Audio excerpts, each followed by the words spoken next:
महत्वाची बातमी. मंत्री नरहरी झिरवाळ आणि आमदार किशोर दराड यांच्यामध्ये चर्चा झाली. नाशिकमध्ये राष्ट्रवादीकडे तब्बल 107 मतं आहेत, तर नरेंद्र दराडे यांचे बंधू आमदार किशोर दराडे भावासाठी आता मैदानात उतरलेले आहेत. किशोर दराडे आणि गणेश गीतेंच्या कालच्या भेटीनंतर आज महायुतीमधील मंत्री नरहरी झिरवाळ यांची भेट घेत चर्चा केली.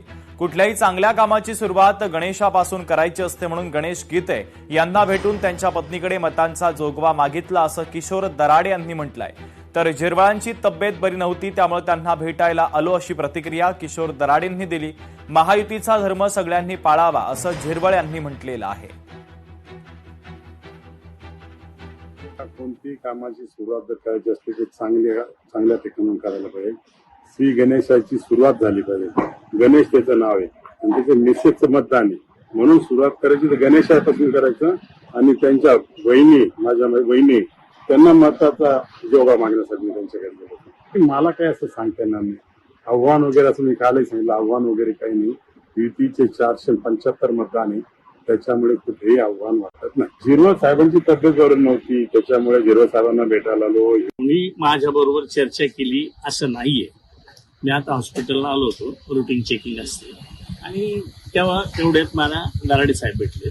आणि दराडे साहेब कुठे मला भेटले तर शेवटी महायुती आहे, महायुतीचा धर्म हा सगळ्यांनी पाळावा अशी मी सगळ्यांनाच विनंती करतो. आणि त्या पद्धतीनं बाकी काही चर्चा झालेली नाही. मी महायुतीचा आहे, मी संपर्क कसा कराल, पण त्यांना संपर्क करायचा असेल तर ते येऊ शकतात. त्यांना मज्जाव कोण करेल? आपण लोकशाहीनं दिलेल्या याच्या अधिकाराप्रमाणे प्रत्येकाला, ज्याला प्रत्येक मतदाराला, प्रत्येक तिथल्या असलेल्या लिडरला त्यांना त्या भेटण्याचं त्यांना स्वातंत्र्य आहे ना.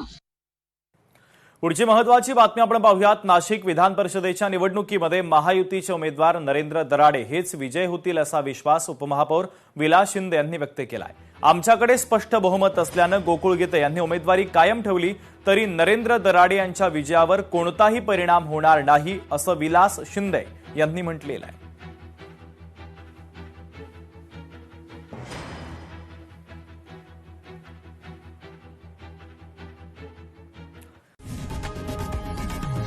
लोकशाही मराठी ऐका, पहा, जागरूक रहा.